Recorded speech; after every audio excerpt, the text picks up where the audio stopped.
Welcome to the Fast Mode podcast series. I'm Tara Neil, and with me today is Sakshi Udeshi, Head of AI at SquareX. SquareX helps organizations detect, mitigate, and threat hunt client-side web attacks happening against their users in real time. SquareX's industry-first browser detection and response solution takes an attack-focused approach to browser security, ensuring enterprise users are protected against threats such as malicious QR codes, browser-in-the-browser phishing, and macro-based malware.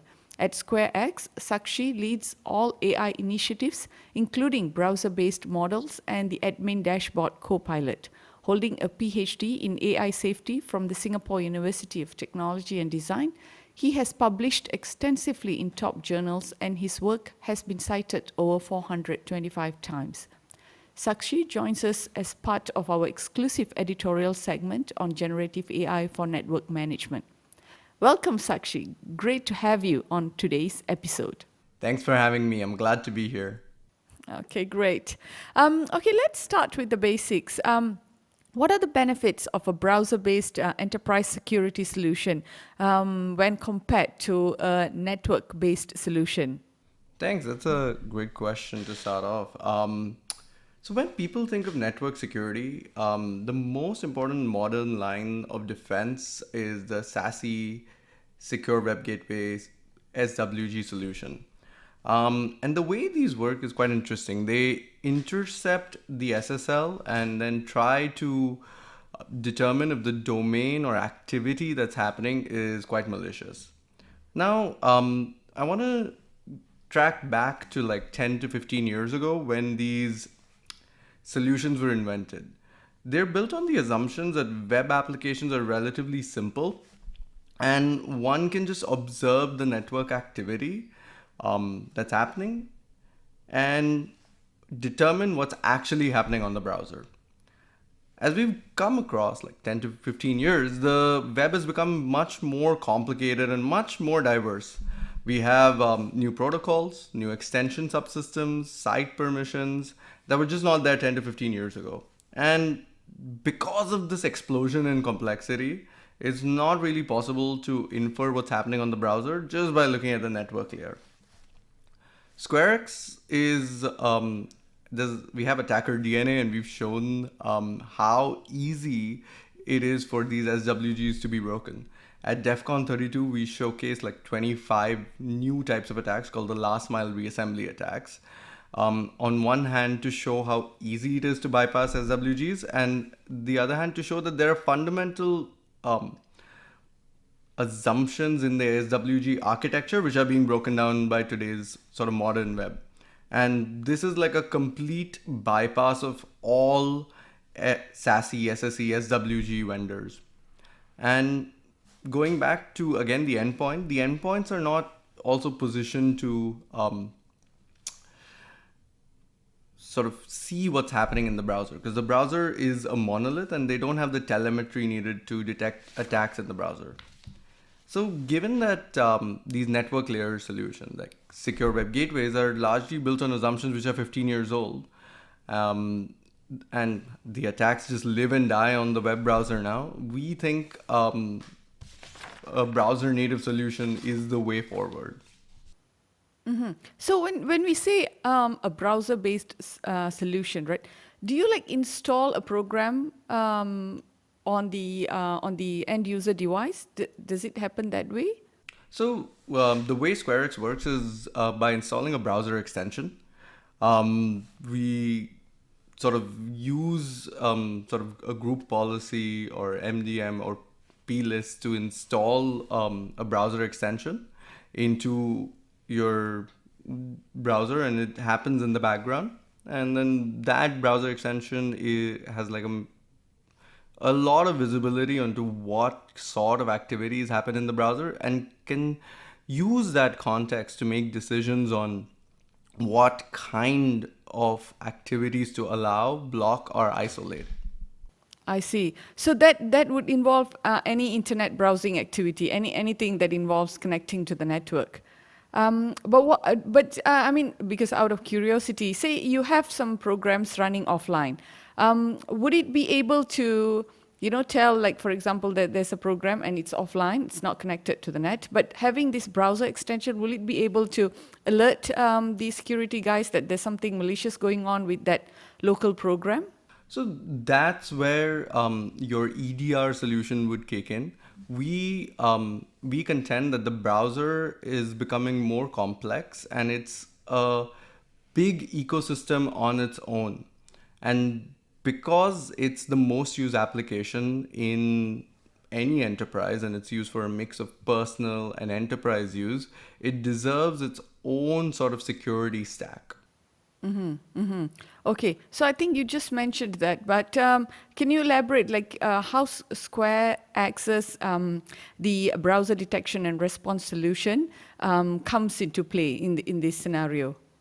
Yeah, so as I mentioned, employees are spending up to like 85% of their time on the browser. And this is a result of how work and workplace has changed over the last 15 years. And as I said, as a result, security must evolve alongside it. The browser remains one of the most complex pieces of software, but also one of the least protected. Our solution, our browser detection and response solution, allows any enterprise to monitor activity, detect attacks, mitigate the attacks, and threat hunt them. So let me break that down.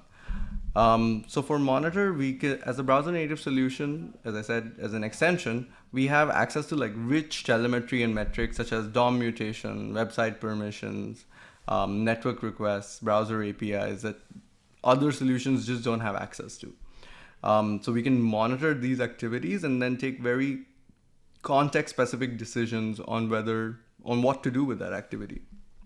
And then because of these rich metrics, we can monitor the five most common attack vectors that we see in the web, which is basically malicious sites, malicious files, malicious extensions, identity attacks, and clipboard.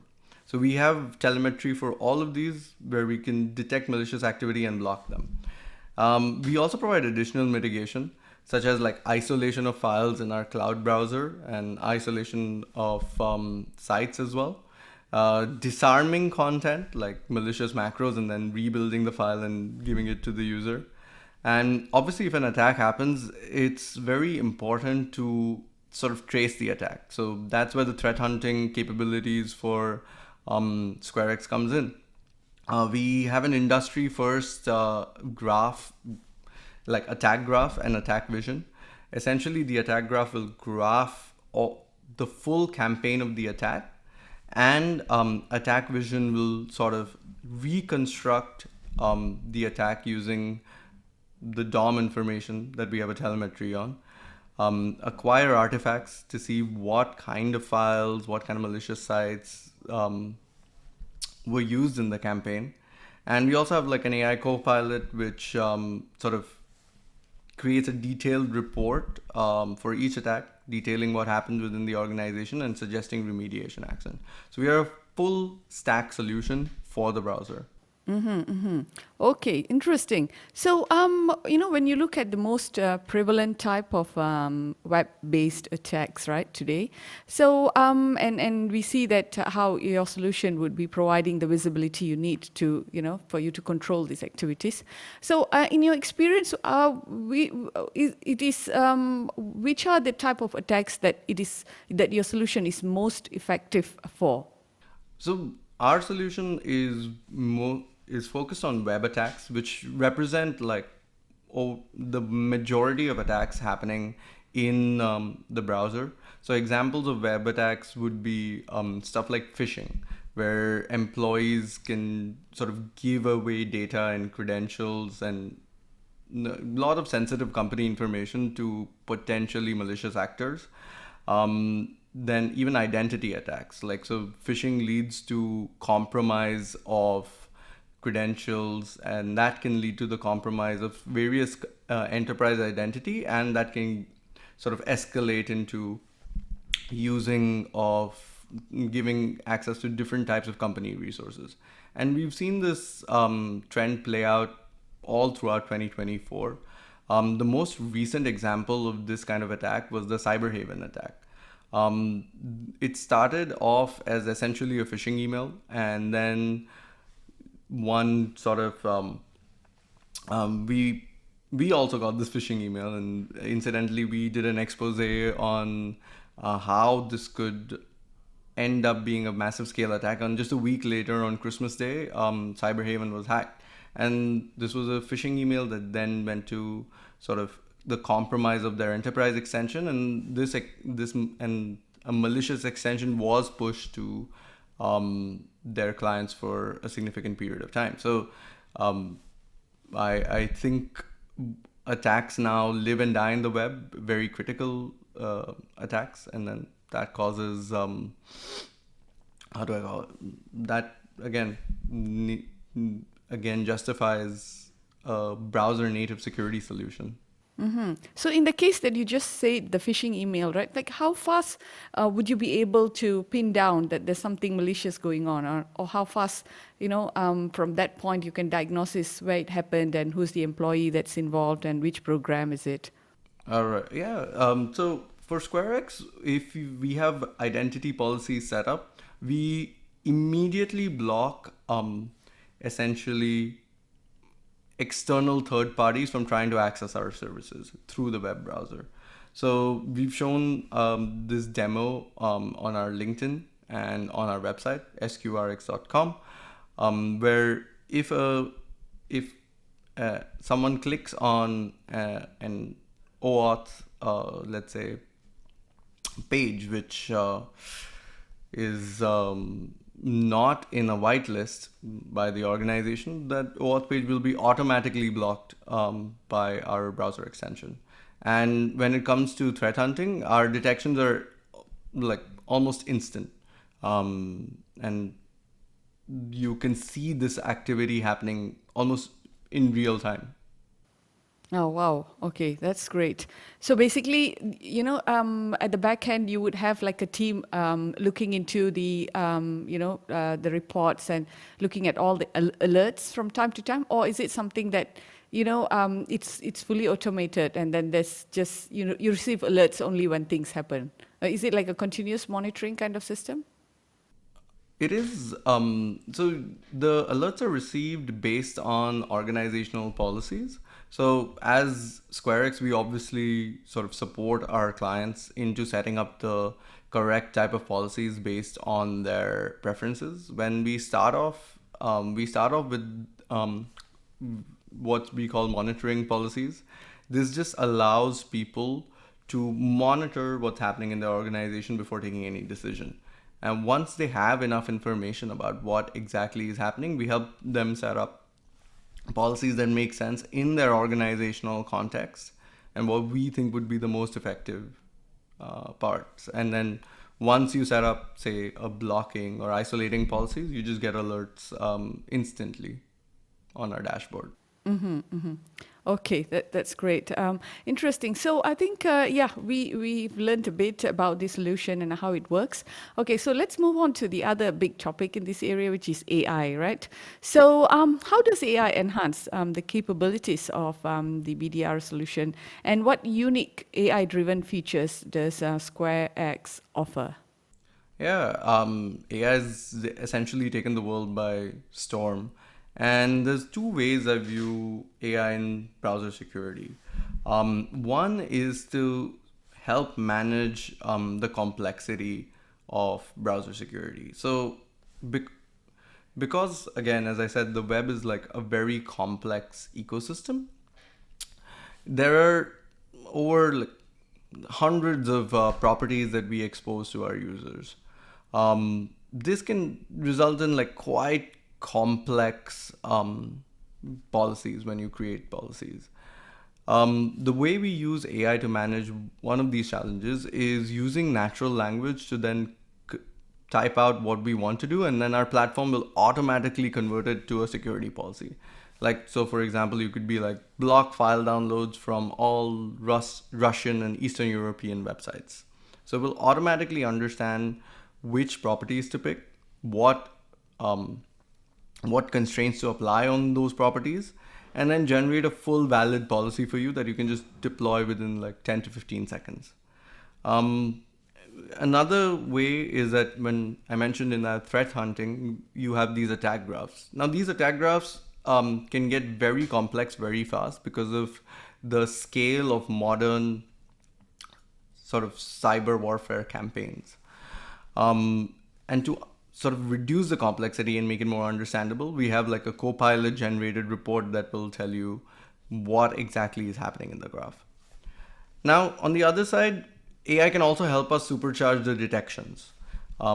We obviously have, at Squares, we believe in the layered approach to detections. We obviously have like rules that one can follow.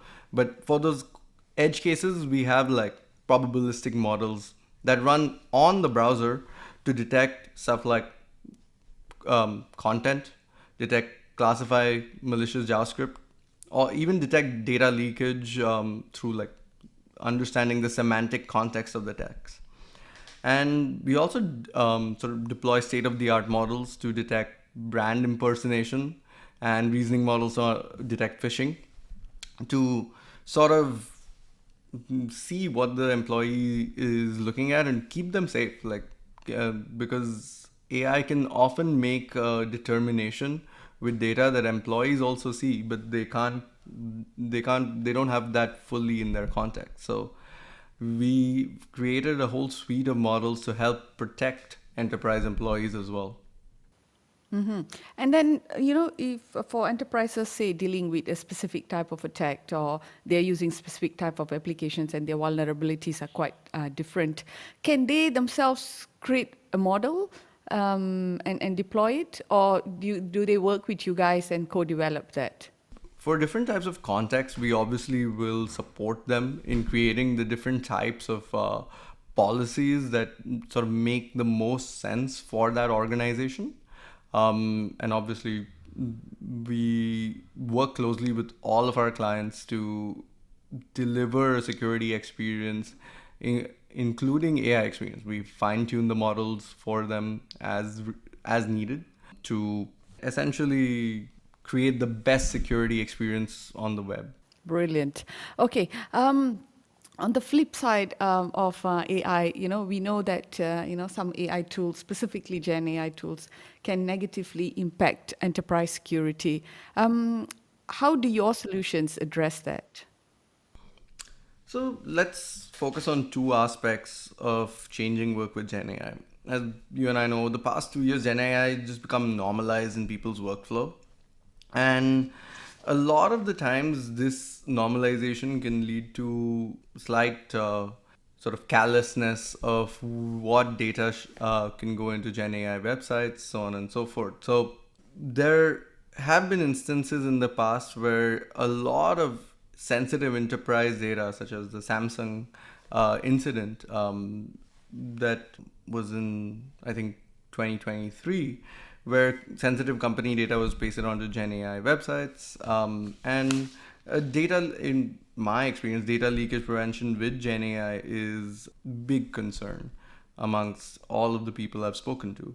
So where SquareX can help is monitor interactions with these Gen AI tools and tell you what sort of information is okay and not okay to flow out into those Gen AI tools. We help analyze and prevent all of this. But also on the other side, now that Gen AI is available to the mass public, this has given attackers a very powerful tool to wage attacks. So recent cybersecurity researchers have shown that any attackers can take malicious code and transform it in a way using large language models that evade current detectors.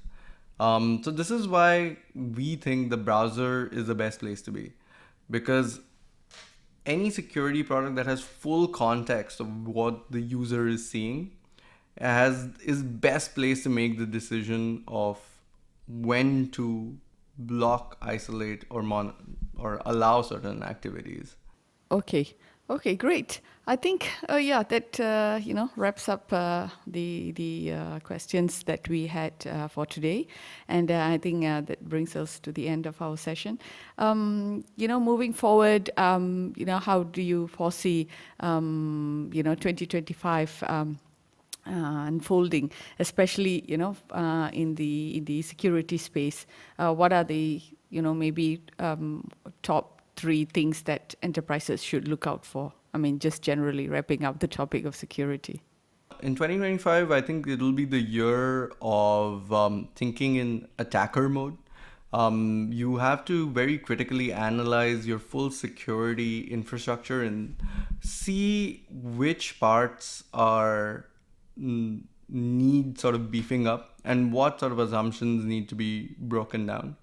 Conversely, from a security perspective, one of the big challenges is going to be that to contend with AI itself. Like AI brings with it like a massive amount of productivity, um, but managing what the risk of this AI is going to be like paramount for security organizations.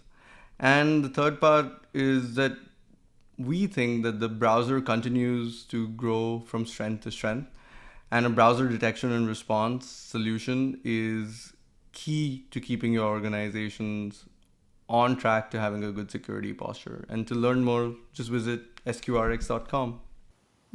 Excellent. Okay, thank you, Sakshi, for joining us today and for sharing these brilliant insights on the importance of security in general and browser-based enterprise security solutions, and also how AI is impacting this whole thing. Okay, so yeah, thank you so much. Thank you for having me. Okay. And to everyone tuning in, thank you for listening. If you guys want to learn more, like what Sakshi mentioned, you guys can visit www.squarex.com. That is sqrx.com. And follow us for more updates and insights as we continue to uncover the latest in technology and telecommunications. See you guys in our next session.